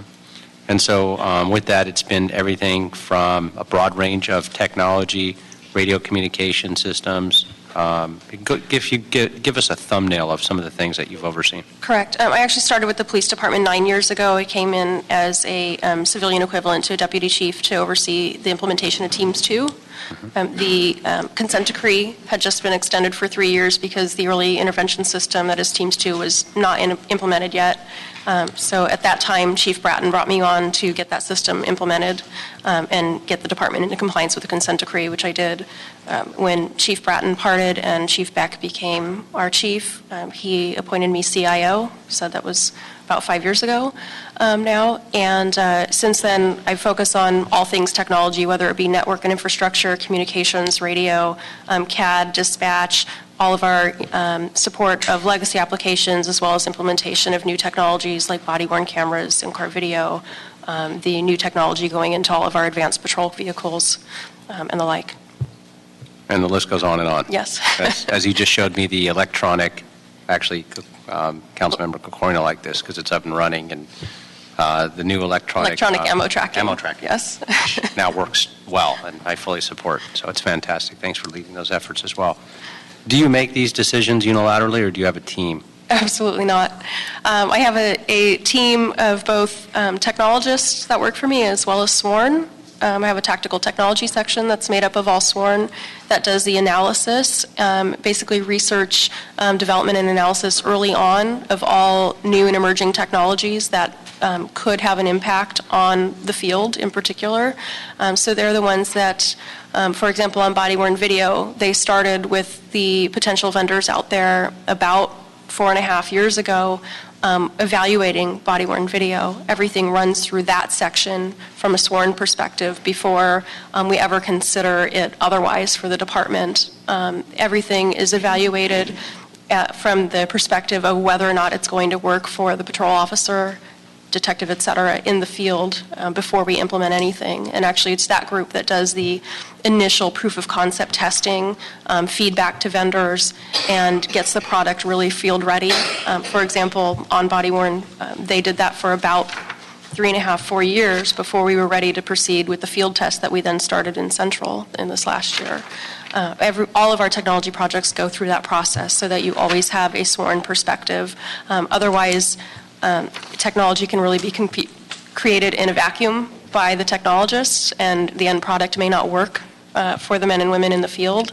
And my philosophy is that the sworn have to be a part of every technology project because they're going to be the end user, and it's not going to work for them if they're not a part of that project from the beginning. Mm-hmm. And so from my perspective, you have been a secret weapon, but more of a conductor of an orchestra, and with so many different sections. whether it be winds and percussions. It doesn't matter who comes in. You don't have to know every single instrument, but you have to know how it all comes together and how to deal with everybody and keep it going, which you've been a master at. And I've worked very, very closely with you, and I've also watched some of the contracts and some of the tough negotiating that you've done with vendors, making sure that we have a vision and the vision's followed, but working with the sworn staff as well. When was the last time we had your equivalent in the fire department, a CIO, expert, civilian orchestrator that really knew that part of technology? And perhaps let me ask the fire department that that's all their focus was. They weren't the decision maker. They didn't make decisions unilaterally, but they worked with the sworn and the civilian personnel to make sure that we can have technological advancements in the fire department. Have we had that type of position before? Certainly, as a practical matter, in order for any IT project to work in a sworn function, there has to be collaboration between civilian and sworn. And as you know, Councilman, the fire department has never had a CIO. And recognizing the inability of the department to be able to establish an overarching vision for technology on a long-term basis has been a major disadvantage to the department, and it was because of that lack of a CIO. The city council members did approve a CIO for the fire department beginning in January, and that's one of the reasons that the fire chief, I think, is supportive of establishing the public safety CIO. He, as you do, as well as the other council members do, recognize the value that, Maggie is going to provide to the department with respect to the experience that she has had with respect to project management and resolving complex IT projects. And, as you know, in terms of my background, I worked in the CLA's office for 6 years, and all during that 6-year period, I was involved with public safety issues and involved with Maggie on both implementing Teams 2, which got the city out of the consent decree, as well as implementing in-car video. And for both of those projects, she was brought in to correct the deficiencies that had occurred up to that point, and she was able to make both of those projects successful. And without her, I can honestly say that neither one of those projects would have been successful. Right. So the fire chief has only been on in his position for a few months, but he has had the opportunity to work closely with Maggie in discussing the issues that we have had with CAD implementation, and he has every confidence that her involvement is going to be nothing but valuable to the department, as well as assisting the new CIO in transition as he or she assumes full responsibility for the position. I might also comment on the fact that all of these positions are on resolution authority, which means that these positions are going to expire at the end of this fiscal year, which provides the opportunity for the council to consider as part of the budget process as to whether these positions, and if the concern is, for the public safety CIO, as to whether that position should also continue. And as with all resolution authorities, they're only valid, for a fiscal year period. So assuming that that position is also necessary for next fiscal year, again, it's another opportunity to evaluate the benefit or non-benefit, of retaining the CIO for public safety. Right. So, and I know we're going to go do a deeper dive on this next week, so I'll reserve some of my additional comments. But if we had to clone somebody in the city of LA that understood procurement, that understood the technology struggles and obstacles that we have in the decision-making process, that understands the RFP process here, that knows all the key vendors, it doesn't have to, it's not shoehorning somebody into a position that might not understand it or gearing that up, but trying to figure out and finding that one person who could at least get it moving. That's what I'm interested in, and whether it's on a temporary basis till we find somebody else just for the fire department to work collaboratively with both departments, or a permanent. I think that would be up to the chiefs to make that determination and how things go. But I'll hold all my other questions and comments for next week. Mr. Chair, if I could just say something by way of clarification. Based on the line of questioning, it sounds like you thought I was having problems with Maggie. That is not at all the case. My concern was twofold, that I don't think the supporting documents we've been given accurately reflect what I'm hearing here, and I want to know which is right. And my second concern is I want to make sure that the composition of the team, not the person who the CIO is, has sufficient representation from LAFD in it. But I was not at all saying anything about Maggie's professionalism, her capability, her experience, her qualification, anything of that regard. Okay, thank you. Mr. Blumenfield. Just one more thing on this topic, and I know we want to move on. How does this all fit in, and we can talk about this next week as well, but with the city CIO and ITA and the team, so we have LAFD, LAPD, the public safety team, the ITA, the mayor's CIO, are they equally integrated into this, and how is that working? Because obviously it's a broader city perspective. Yeah, so they are absolutely integrated into all of this and actually have been part of all of the discussions we've had to date. The ITA has responsibility over most of the network for the city, the infrastructure, all of that. Any of these applications that we're talking about for public safety all ride on that backbone that is supported by ITA, obviously, so they are very key. In addition, they have a public safety applications group that supports both PD and fire, and so that group is also highly integrated into these discussions and the analysis that's going forward on these different technology projects. So they're the ITA group that currently supports all the fire applications has been at the table.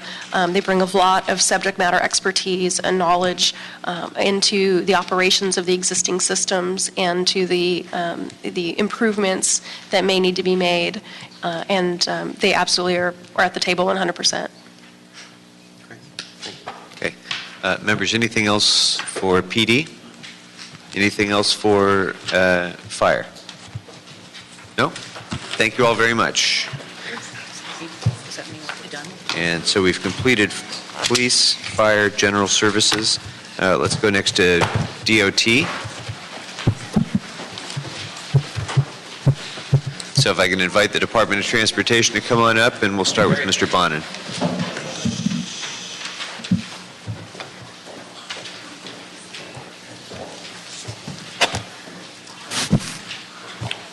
Good afternoon. Good afternoon. Selwyn Hollins, Department of Transportation. William Haverson, Department of Transportation. Thanks for being here. Just had a couple quick questions. I noticed that there's some transactions recommended by the CAO at the end of the report, and small amounts, it seems like small amounts, come from construction materials. Fairly large amounts, though, well over $1 million, comes from contractual services. And I was wondering, when we transfer that money from contractual services, or if we do, what do we lose the ability to do? Actually, the monies were identified for those particular services, moving over, to, for example, to paint and sign. They were just put in different funding sources. We're putting them in one account to make it easier for processing. So there is no takeaway on this. So, okay. So the contractual services were going to be used for paint and sign maintenance? Correct. And so what kind of contractual stuff do we do for that? Mostly we do, obviously, the support for the pavement preservation program, but we also sometimes will lease equipment to do some of the work activities that they do. So. Okay, so nothing that we approved in the budget is getting hurt or cut? Okay, that's all I got. Thank you. Mr. Blumenfield. Yeah, just a very narrow question. On is there a transportation trust fund for the Great Streets program for Sherman Way and Reseda? I noticed there's some further north, but I don't see anything in the Reseda area. For the Great Streets program. As far as a line item for Great Streets? There's Transportation Trust Fund on page 37 in the book. It talks about some of the different Great Streets funding, but noticeably absent was the one in my area, so I wanted to ask about it. So Those transactions were actually included in our report at the request of the mayor's office. Perhaps there's someone here in the mayor's office that can address that issue.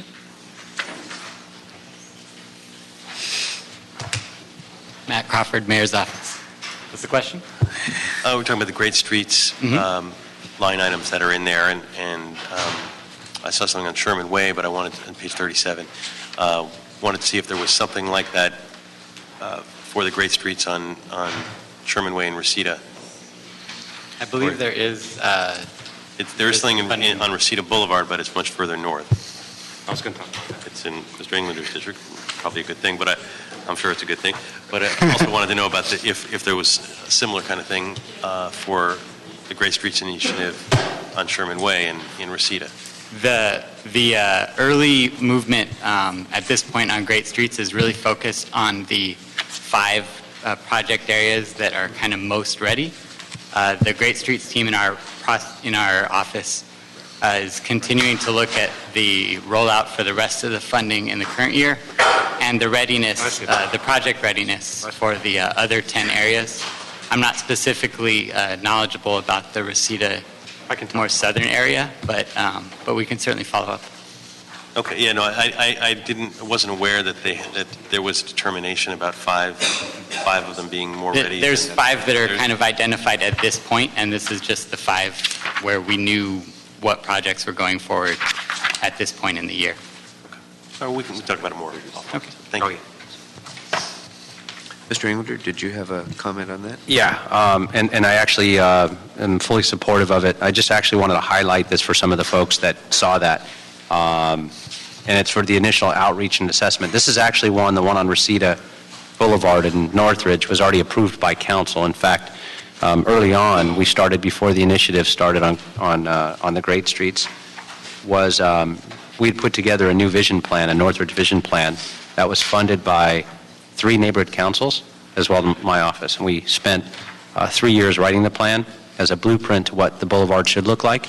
And we identified this sector of the boulevard of being a great street, although it wasn't labeled that as such, where the vernacular didn't exist here yet in the city of LA. So with that, we actually carved out and created those opportunities and identified them and did a number of outreach initiatives. We brought the new vision plan to the Plum Committee of the City Council. It's the first time that had ever been done, where a vision plan was adopted by the full City Council and then signed off by the mayor. And so, the idea of bringing this to each community in all 15 council districts is a good one because communities are really the heart and central core of a neighborhood. And so I fully support this initiative. And the reason why this one was put forth at that level, or I wouldn't say that level, a priority, I guess, or it's ready. It's people ready. I'll call it people ready instead of shovel ready. That we've done already that work, and I know in a lot of the other projects and areas that I identified are just starting that initiation, which I fully support, and hopefully this will be a blueprint for those as well, so we can streamline those. Precisely. And we can definitely work with your office on the kind of the project readiness for the Great Street CD3. Thank you. Okay, one of the comments in the FSR regarding the shortfall for DOT was one-time unusual occurrences, and the example was the many water main breaks that we've had that have required DOT to scramble on a regular basis, it seems like. I just wanted to determine whether or not those expenses by DOT are reimbursable or have been reimbursed or should be reimbursed by DWP, given the fact that they're initiated as a result of a break in a water line. Yes, actually, we have unusual occurrences go beyond just DWP. There are a number of different things that occur during the city, and of course, there's a support that we expect to provide to DWP, LAPD, any city department that needs our services. We have reached out to the Department of Water and Power, as well as other city departments have, regarding some of the mainline breaks in particular. At this point, those negotiations are still going on. We have not confirmed reimbursement at this point in time. So this is done on kind of an ad hoc basis, depending on the occurrence? There's no existing MOU? No, because protocol. It depends on the longevity of the event. Same thing, a lot of things occur in the city, wildfires, different things. It depends on the magnitude, how complex it is, the dynamics before we can pursue that. We are prepared to help in any way, but throughout the course of the year, I mean, there are literally hundreds of these unusual occurrences, and to chase everyone down for things that they didn't anticipate is kind of, I would say, not in the spirit of city services to bug people to reimburse us for things that we need to be at. No, and that's admirable, and DOT is always there and responding on an emergency basis when emergencies arise, and I appreciate that sentiment. Just since emergencies are to be expected in this city, I wonder if it wouldn't be appropriate to have some sort of protocol in place so that you don't need to chase it down, but it sort of occurs automatically. Don't need to resolve that right now, but so as to these specific incidences anyway, that's a discussion that's ongoing between Correct. DOT and DWP. That is correct. Okay, that's all I need to know. Anything else for DOT members? Okay, thank you very much. Thank you. All right, so that brings us next to, you called the city attorney, Mr. Bonin? Yeah, I did. Okay, let's go ahead and do that one next then.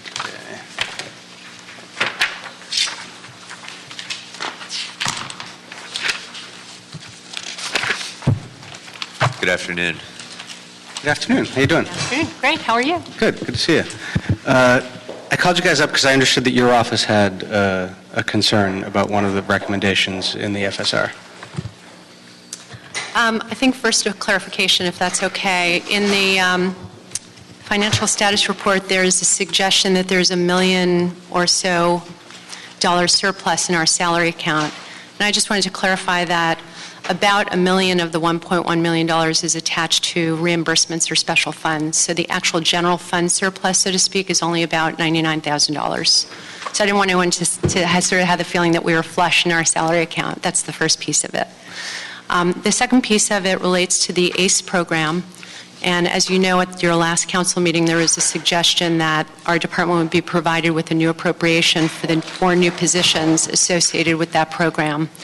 The CAO's recommendation is otherwise in this report. And I think I just want to make the point that with a $99,000 true general fund surplus, we're concerned about absorbing the cost of those 4 new positions, especially given that we expect that the revenue from the program itself will cover the cost of those positions. Just want to make that clear for everyone. So let me ask this, because my understanding was when we did the work on the ACE program, the understanding was I think we were going to sort of advance you guys the money from the reserve fund. Mm-hmm. Was that? And then you're saying that the CAO is saying in the FSR, no, let's not do that. You guys use your surplus in your salary account. And you said how much is there? We have about $99,000 that is a true general fund surplus in our account at this point. So, and they're recommending city attorney use $381,000 of the surplus. So you're saying that there's about $280,000 or $90,000 or so that they're asking you to use that you don't have. We're concerned again about absorbing those costs and whether or not our salary account can actually accommodate that, yes, based on the information that we have right now. CAO? So our office actually does not consider the instructions to be in conflict with the prior instructions. We continue to recommend the reserve fund loan, but what we say in the report is that given that the appropriations there's the current level of appropriations within the department can cover the startup of the program, the reserve fund loan can come later on in the fiscal year. So it doesn't have to be done now. And also given the number of reserve fund transfers coming out of the reserve fund at this point, we like to keep the reserve fund as high a level as possible. As of today, I think some of the amendments are transferring over $2 million out of the reserve fund. So again, because the appropriation levels can cover potentially the startup of the program, we like to hold off on the reserve fund until a later FSR. But she just said that the money's really not there. Well, it's actually, the appropriation is a general fund appropriation. That is actually technically correct, that it's a general fund surplus that is reflected in their accounts. Of that, though, the city attorney's office is correct in stating that it is tied to reimbursements. In this case, I believe it's for proprietary salaries. But the dollars are technically in their budget as general fund dollars and can be used. When the reserve fund loan is triggered, those dollars can then go back to replenish their accounts and then be used as intended for the ACE program. What did you say about the proprietary departments? So the general fund surplus that we identify in their salary accounts, the majority of that surplus is tied to proprietary salaries, meaning city attorneys that work on behalf of proprietary departments. And then this general fund is then eventually reimbursed for that work. So that triggers another question for me. Not as familiar with the weird rules regarding DWP and the harbor, but certainly intimately familiar with the weird rules involving the airport. Given how complex it is to make the transfers effective with the Department or Los Angeles World Airports, and how those get audited and how the FAA has been really scrutinizing how we do things with allowable money, isn't that just sort of asking for trouble? No, because this is not, what we do with the proprietary departments is once we know the cost of all the services that have been rendered, we issue a bill to the proprietary departments. That bill has little to nothing to do with what's been budgeted. In theory, you would like what you bill to reflect what you budgeted. But if costs are over what were budgeted, we bill them for that cost. If costs are under what was budgeted, we bill them for that cost. So what's been budgeted is almost like a placeholder until we know what the true cost is. And then once we know what the true cost is, that's what we bill to the proprietary departments. And Jennifer, what's the impact to the ongoing operations of the city attorney's office if we do it their way? I think the big issue is that we don't believe we're in a position to absorb the costs of these new positions. If the CAO is suggesting that it's sort of a timing issue, they need a little bit more time before they make this advance, we're okay with that. We just want to make sure that everyone's on the same page about us getting a new appropriation and the fact that this program is actually going to bring in enough money to cover the cost of those positions. That's it. It's a timing issue, I think. Okay. All right. Thank you. So we are all on the same page that it isn't the expectation that the city attorney's office is absorbing this.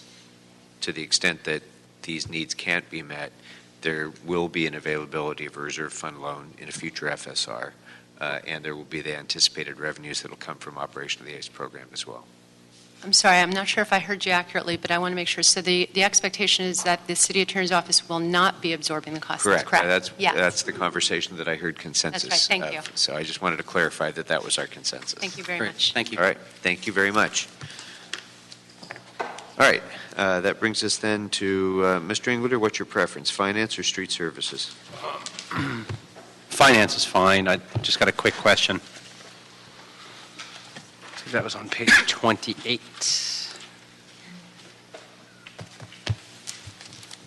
Good afternoon. Saul Romo for the Office of Finance.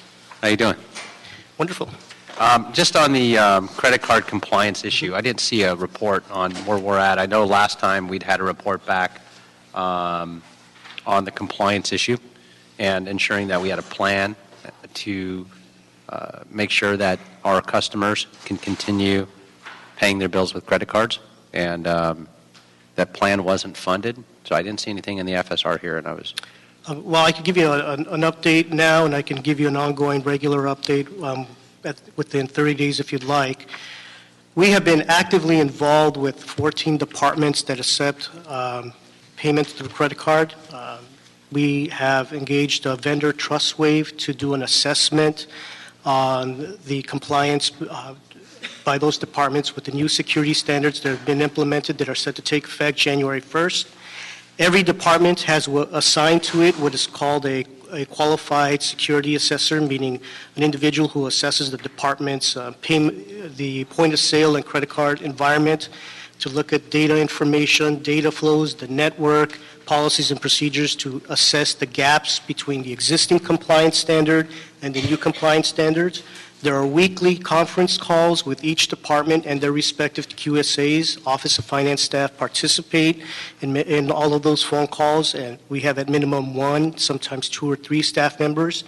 We have also been discussing the project and with the Information Technology Agency. We've had ITA involved on some of our conference calls. We've had meetings with... Let me ask you this, if I could. Based on the projection of all the work that's being done, will we meet the deadline or at least even achieve it far before then in case there are any bugs? So every single one of those departments, no matter what, will be in compliance? No. Okay. And then when can we get a written report and a progress report on where we're at? We could get a progress report to you in 30 days. And the reason why I say no, it's not as simple an answer as we're either in compliance. Now, there has to be an investment, what we realized, in our infrastructure and our network and technology. What we found is in order to meet compliance, because the credit card processing goes through a lot of the city's network and infrastructure, that there are aging hardware and software applications that have to be upgraded and updated. And in order to upgrade and update that information, we have to obviously have an investment to upgrade the network. Do we have an audit or a report or an inventory? We're in the process of conducting an those? inventory. That's actually one of the first exercises we had to go through with every one of the departments is to identify. Do we have that now? We have that information now. We're validating the information. Because it's one thing to say what a department says is within scope of compliance and out of scope of compliance, and then us validating whether that information is accurate or not. So and the new rules that we have to be in compliance start January 1st of 2015? The new rules are on January 1st, but that doesn't necessarily mean that there's going to be a magic switch that is turned off if we're not in compliance on January 1st. I'll give you an example. We have a department at the moment that is currently undergoing its assessment for compliance under the 2.0 standard, which is the standard that exists now. That assessment for compliance, if they are found to be compliant, is valid for 365 days. So that department won't be due for assessment until November of 2015.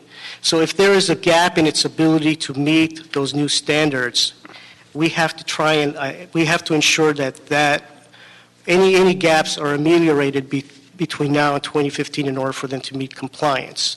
That doesn't necessarily mean that there may be a breach that may happen, but they're not bound to be in compliance until next year because that's when they'll be up for their assessment. Any department that is assessed after January 1st will be assessed under the new standards. So it's a matter then of the timetable.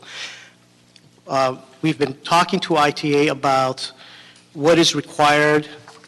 We haven't talked at length yet, but we have to have a discussion as to what's the best approach to make investments to minimize the risk, to identify which segments of the network need immediate attention, what parts of the network are at greatest risks.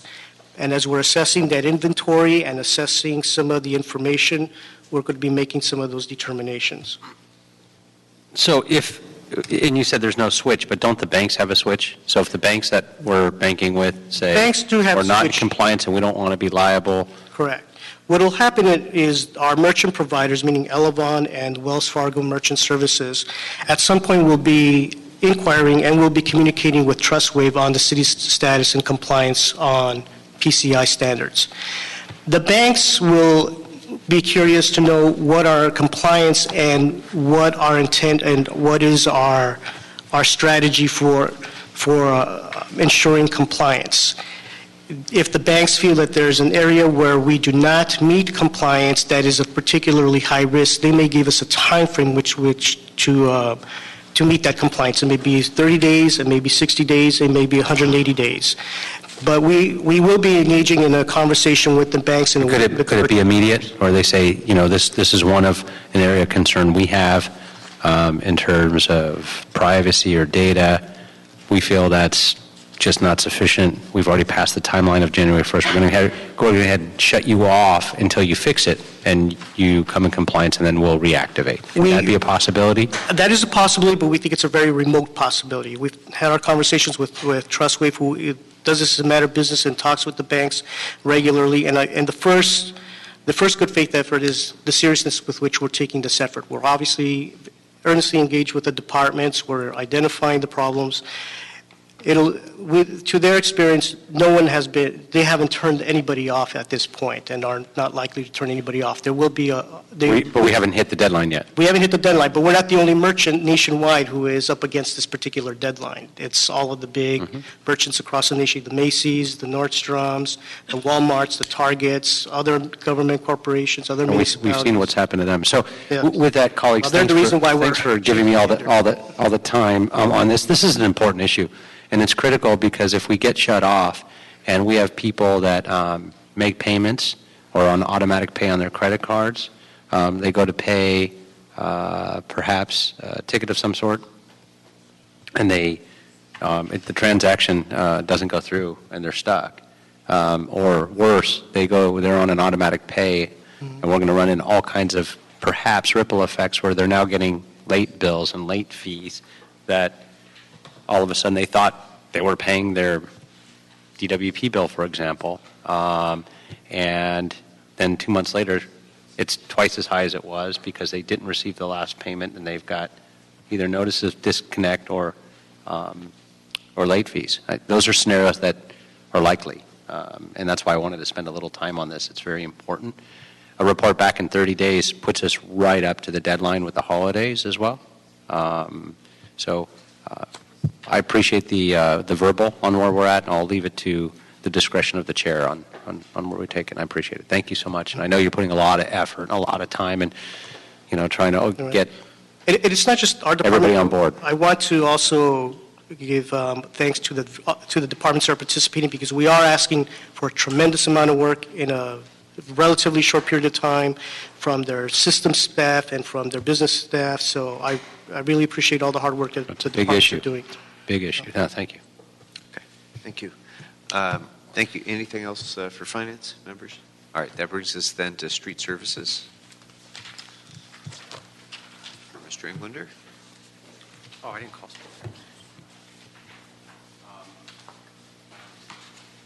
Okay. Mr. Bonin, then. Good to have him there, isn't he? Mr. Bonin. Good afternoon. Good afternoon. How you doing? So I know the department or the bureau's had some concern over the past few months about being able to keep pace with the expectations for resurfacing this year, and there's been some problems with hiring hall issues. Will this take care of it? Yes. Hiring hall salaries account, we have deficit that we're already projecting. And so we're asking for that $2 million out of the $7 million in the UB to be transferred to our operating budget to address the shortfall in the salaries for hiring hall, as well as the hiring hall benefits account.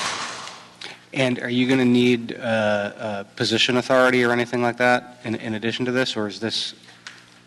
No, this is just for hiring hall, which is, it doesn't need authorities to be able to employ these. They're coming from the union halls. So you're good, so there shouldn't be any problems meeting the goals? Yes, we're working with the CAO's office in filling our vacant critical positions for payment preservation program. Okay. And that looks like it's going well? Yes, it's moving forward. That was the only question I had. Okay, thank you. Anything else, members, on street services? Thank you very much. All right, anything else, members? That brings us to the end of our departments. Any other questions or concerns or items for discussion? We do have some public comment on this. Let me, if I can, take Mr. McQuiston's card. Mr. McQuiston, come on up.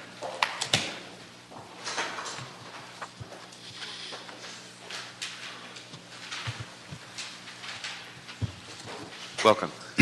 Jim McQuiston.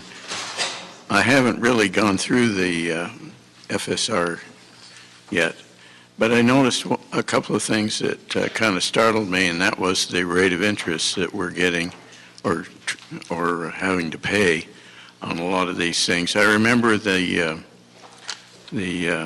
retirement funds used to get 18% on their returns, which was really fantastic compared to ordinary people. And so when they're down to 6.7 or 6.5%, it's quite a come down. And yet we're not really paying that much more to support the retirement funds. So we do have a little bit of money, I must say, in the bank, and we can probably get out of that with it. It doesn't bother me at all. What does bother me, though, is paying 5% on the MICLAs, and I really question that, and also trying to put off the pensions in a bond issue or some kind of notes. That bothers me, because the real problem in the finances is actually the property tax. We're not paying what we should be paying in property taxes, and we haven't looked at that, and it's time we looked at that. Every year the standard of living is going up a minimum of 4%, and some years we're at 0% increase in the property tax, actually zero, 2 years in a row. This just is not right. We have to get after that, because obviously everything in the city is dependent on the cost of living, and so we have to get that under control. It's hundreds of millions of dollars. One time I figured out it was $600 million in 1 year alone. Going back 3 years and picking that up, that's at $1.8 billion. And when you think about that, that's something that the city really has to work on. Thank you very much. All right, members, Mr. Ceja, you were going to call our attention to the Yes, amendment. there were some amendments that were submitted by the CLA on behalf of some transfers requested by certain council offices that have been distributed to the council office. Yes, now I have 2 sets of amendments. This is from the CLA. Yes, and those are from from our office with respect to some of the projects that Maria mentioned earlier in her comments. Okay, so those amendments should be before all of you, members. So if we can first adopt the recommendations from the CLA for amendments to the FSR. I'd also recommend that we remove the recommendations on page 56 and 57 and in attachment 9 relating to the public safety technology team, because we'll be taking those issues up next week. And then there's also the amendments from the CAO's office, which are captured in this document. And so as amended accordingly, if there's no objection, we'll go ahead and approve the recommendations of the FSR with those amendments. Seeing no objection, that'll be the action of the committee. And Mr. Chair, just for the record, we would request that this file be processed by council and mayor forthwith. I'm sorry? We would request that this file be processed by both mayor and council forthwith. Okay. Well, we have to get it to council first, Okay. but thank you. Remind me then. Thank you very much. All right. So that brings us then to item number 6. Item number 6 is a budget motion, Buscaino Huizar, relative to approving funding for 1 civil engineering associate 2 position dedicated to processing sidewalk dining R permit citywide. Is there anybody that needs to report on this, or any questions or concerns, members? Why don't you just come on up, tell us why we're doing this briefly, and then we'll go ahead. Good afternoon. Mike Cantor, Deputy City Engineer, Bureau of Engineering with our Development Services Program. This position is actually a part of a council approval that was made last year, late last year. And just due to really an oversight, it wasn't continued in the budget. And so it was referred, late in the budget to committee, and now we are able to bring it back, hopefully because we have the historic core sidewalk dining program that we were asked to implement, and we need the position in order to deliver the performance metrics that are part of that program. Okay, any questions on this one, members? Just a quick one. Is this position for specific areas, or is it citywide? Well, right now, the program that is, the pilot program that is planned is in a specific area, but we see that, you know, if this program is successful, that it will be used more widely. And so the goal, one of the goals of the program is to be able to issue a permit that takes typically many weeks within a few days. And so we need the position to be able to deliver those permits in that timeline. And then the permit would fund the position going on in the future, or is it going to be a cost neutral? Well, the way our entire development for services program works is we are front funded by the general fund, and then through our permit fees and our revenues, we reimburse at the end of the year. That's typically how we operate. We're not, if you look at the way the budget is proposed in terms of all the related costs and other related costs, we don't recover 100% with our fees and revenues. But we're close. We're getting closer to 100. Can we legally get over 100%? We're not supposed to. I mean, our task is to recover the actual cost of providing service with the overhead and all the related costs. Thank you. Mr. Ceja, in the 2014-15 budget, there was renewal of 5 civil engineering associate 2 positions. It's unclear to me how that correlates to this position, if at all. Do you know, or can you answer that? Whether the 5 positions that were in this year's budget, how do they correlate to the position you're asking for here?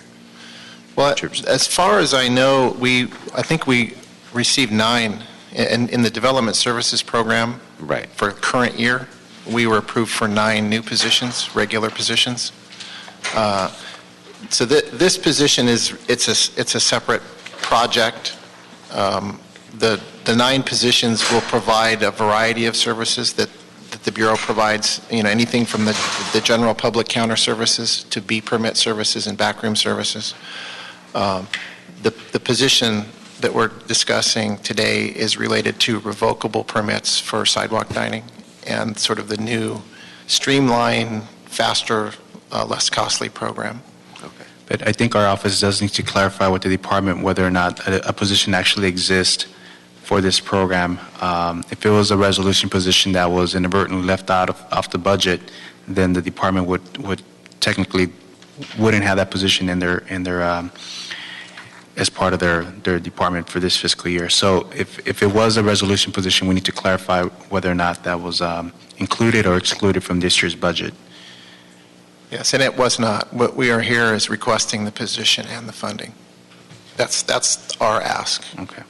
Okay, well, how do we move forward on that if you haven't been able to confirm yet the Well, availability? and he just confirmed that they're actually asking for the position as well. So in that case, it's typically when positions have been requested, they usually get referred to personnel committee as well. But that's usually the process when positions are being requested on an interim budget basis. Right. Mr. Blumenfield. Two more quick question. So would a council action on this position, how does that go with the managed hiring? If the council took an action, does that obviate the need for managed hiring, or it still has to go through that process? Well, I mean, in last year's budget, the council action approved the position. We filled the position.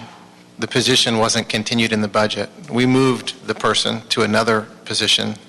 And so I would think that it sort of it's been approved once. And just through an oversight, it wasn't continued in the budget. And so right now, we don't have the position and we don't have the funding. And we do have, once again, we have the managed hiring approval for promotional. The new hires is where, you know, it's always been an issue. This doesn't qualify. This qualifies as a promotional, not a new hire. This would be a new hire at the CE. It's a civil engineering associate too, which is an entry-level position for us. But I mean, we had to move the person that we hired into the position last year into another one of our vacant positions when the authority was ended. on June 30th. If the number of sidewalk applications goes down, does this person then do other applications, or are they sort of stuck in that? Well, this person will do revocable permit sidewalk dining, and when an application comes in for this new pilot program, they'll take that immediately. That's the idea, is they will help reduce backlog overall in revocable permits for sidewalk dining, but they will, on a sort of their first priority will be the pilot program for the historic core. I mean, the goal is if an applicant gives us everything we need on the first go-around, we really want to be able to have a permit issued in about 48 hours. That's sort of our goal right now. Okay. Seems to me a worthy goal, and given the fact that this was budgeted previously, I don't have a concern about it, but given the fact that it is a new position, what I'd like to do is hold it in this committee. Let's refer it to personnel as well so that they can weigh in. And then we'll take an action on it if necessary after personnel hears it. That work? That's fine. Okay. All right. Thank you very much. Okay, members, that brings us then to our closed session items. And I do have some cards on item number 2. Did you have some additional cards? Okay. So on item number 2, is there anybody else who would like to offer public comment on items number 1 or 2? If so, please raise your hand. Okay, so then item number 2, our first card is Leah Renee, followed by George Abrahams.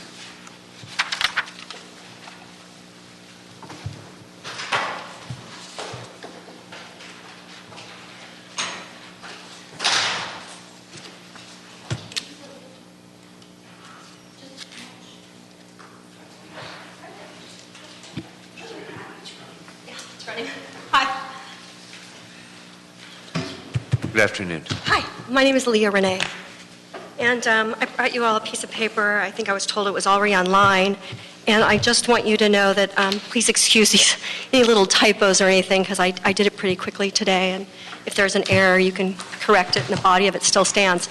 Okay, this is to the City of Los Angeles and its officers. I'd like to bring to your attention the City of Los Angeles and its officers: A, abdication of duties to the people of the City of Los Angeles; B, failure to uphold all laws and ordinances of the city; C, failure to respond to public concerns within budgetary limitations; D, failure to facilitate for and to collect the correct amount of money for deposit into general fund; E, conflicts of interest; F, failure to act in the best interests of the city and to conform to professional and ethical obligations; and G, make false claims that city must represent only select private builders as the real parties in interest, while misrepresenting that the city and its officers have no duty to represent or to provide for representation to the people of the City of Los Angeles as the real parties in interest, in the exact same case where builders have violated the Los Angeles Municipal Code.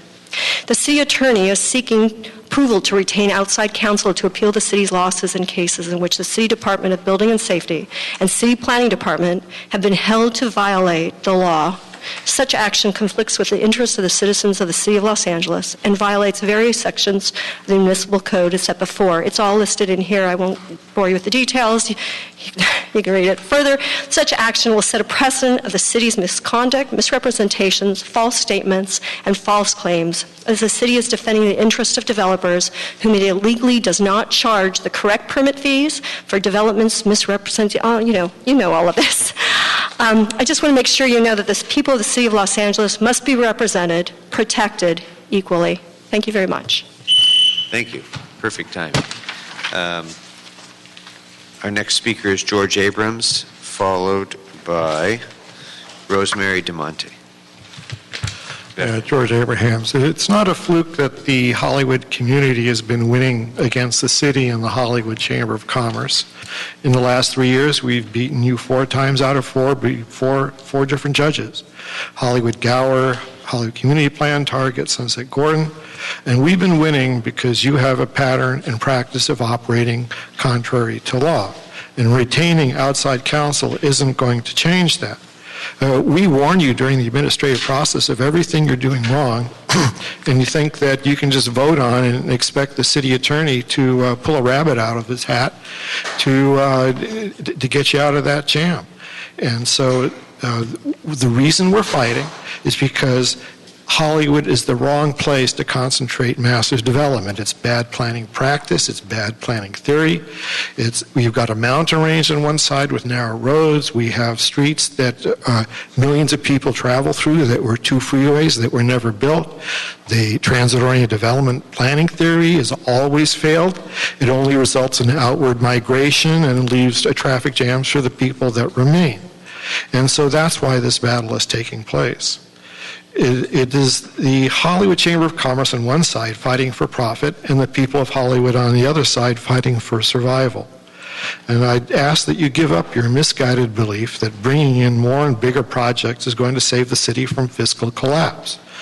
Only obeying the law, repealing the economically crippling gross receipts tax, ceasing tax giveaways to developers, and ending your profligate spending is going to do that. Okay, thank you. Our next speaker is Rosemary DeMonte, followed by Ann Gagan. Yes, I'm Rosemary DeMonte.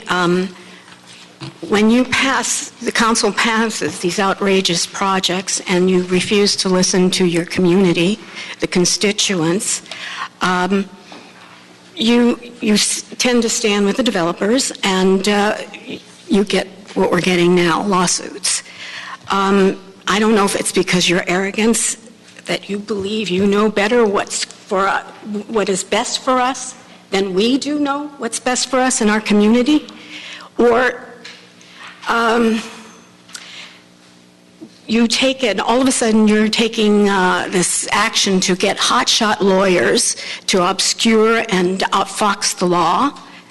If you really believe what you voted for, why don't you have the strength of your convictions to defend yourselves? Why do we have to have you go out and get these big guys to do it? In fact, my suggestion is just let the developers do it. They're the ones you're fighting for. Let them pay for it, not us, the taxpayer. It's unfair.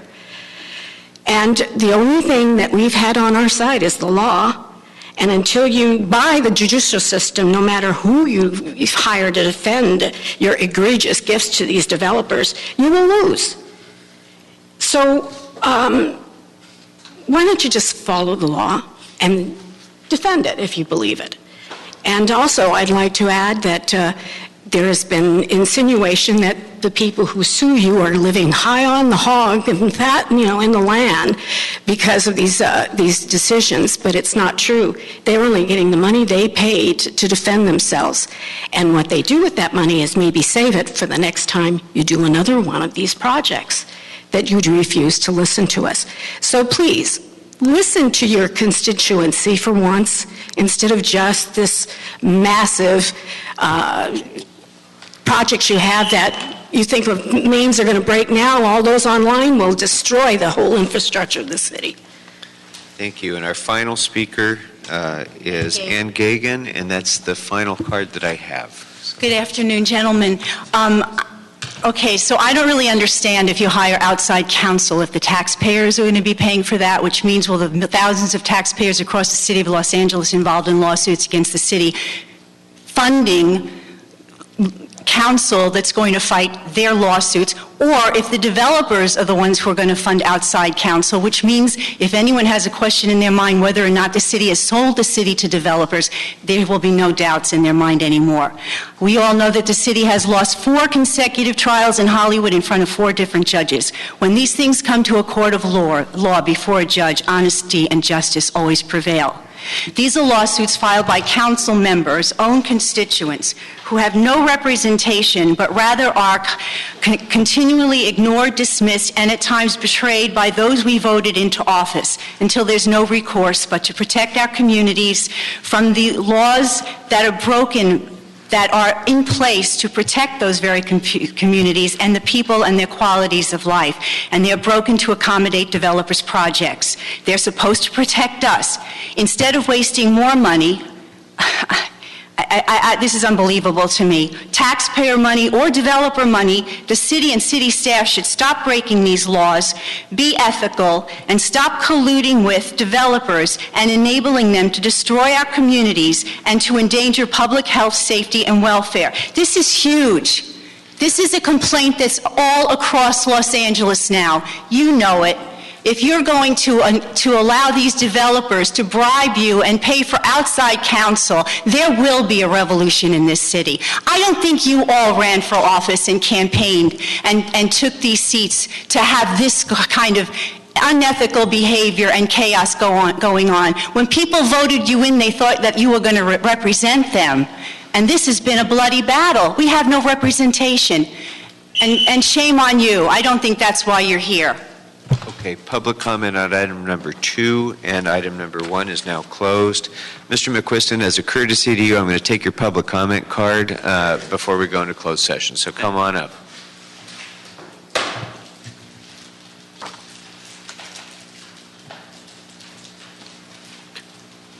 This is general public comment. Yes. Jim McQuiston. I want to say one thing. You know, Prop 218 has been re-examined in a case up in Northern California by the Supreme Court, and they've decided that the burden of proof is on the cities now rather than on the complainants. And the thing that struck me about Proposition 2 is building up a reserve fund. Now, you know, Prop 218 says you're not supposed to overbill, so there's no way a city really can put up a rainy day fund. But Prop 2 does allow that. So I did want to point that out. It's not in any of the literature that you'll see about Prop 2, but that's really what it's all about. It's getting over Prop 218, and I did want to let you people know so that you could vote properly on it. All right, thank you very much. Are there any other cards for public comment? Public comment is now closed, and we will retire to closed session. Thank you all for coming out.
I think they're going. All right, we are back now in open session.